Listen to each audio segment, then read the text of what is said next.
জিন হাজির হয়ে যাওয়ার সময়ে আমরা এমন কিছু ভুলভাল কথা বলে থাকি, ভুলভাল কাজ করে থাকি, যে ভুলভাল কাজের কারণে, ওই ভুলভাল কথাগুলোর কারণে আমরা নিজেরাই আমাদের বিপদকে ডেকে নিয়ে আসি।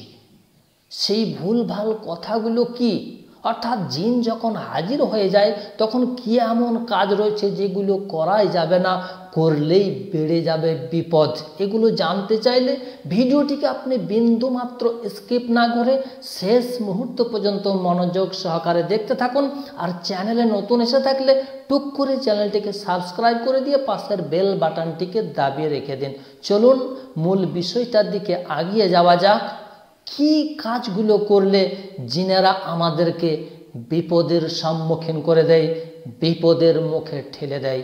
আমি হারুন রশিদ, আপনারা দেখছেন হানাফি কেল্লা মিডিয়া। নাম্বার 1, জিন হাজির হয়ে গেলে জিনটাকে আপনি কখনোই অনুনয় বিনিময় করবেন না, তাকে জোড়হাত করে বলবেন না যে তুমি চলে যাও, তাকে কড়া মেজাজে ধমক দিয়ে কথা বলবেন।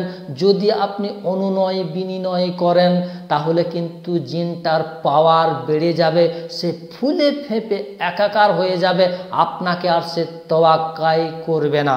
নাম্বার 2, জিনটির কাছে খবরদার জানতে চাইবেন না যে কে তোমাকে চালান করেছে বা রোগীটাকে কে কি করেছে। যদি আপনি এগুলো জিজ্ঞাসা করেন, ওই শয়তান জিনটা মিথ্যা করে এমন সব লোকেদের নাম বলে দেবে, তাতে ঝামেলা, ঝঞ্ঝট, ফিতনা, ফাসাদ, মারামারি, ঝামেলা কিন্তু বেড়ে যাবে।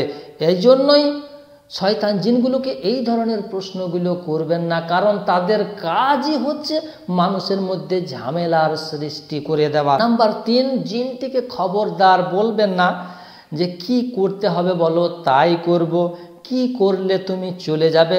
তাহলে কিন্তু জিনটা শিরকি কুফরি এমন কথা, এমন তথ্য আপনাদেরকে বাতলে দেবে যেগুলো করলেই আপনার আমার ঈমান বরবাদ হয়ে যাবে।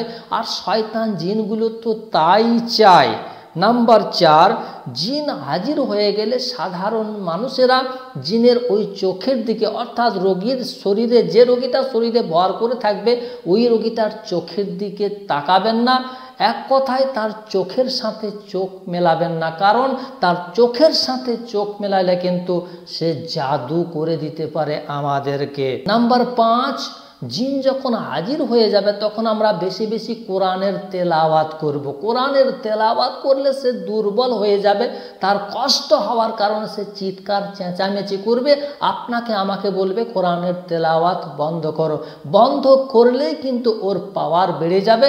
তাই বন্ধ না করে কোরআনের তেলাওয়াত জারি রাখবেন, তাতে সে দুর্বল হয়ে যাবে, রোগীটাকে ছেড়ে চলে যেতে বাধ্য হয়ে যাবে। নাম্বার 6, শরীর বন্ধ না করে জিনের চিকিৎসা তদবিরের কাজ করতে যাবেন না, কারণ শরীর বন্ধ না করে যদি আমরা জিনের চিকিৎসা তদবিরের কাজে হাত লাগাই, ওই জিনটা আমাদেরকে করে দিতে পারে জাদু, আমাদেরকে বিপদে ফেলে দিতে পারে। নাম্বার 7, না জেনে না বুঝে সাধারণ মানুষেরা এই জিনের তদবির চিকিৎসা তথা জিন ছাড়ানোর কাজে হাত লাগাবেন না, না হলে কিন্তু নিজে নিজেই বিপদকে ডেকে নিয়ে আসা হবে। বন্ধুরা, এই ছিল এই 7টি তথ্য যেগুলো করার কারণে আমাদেরকে বিপদের সম্মুখীন হয়ে যেতে হয়।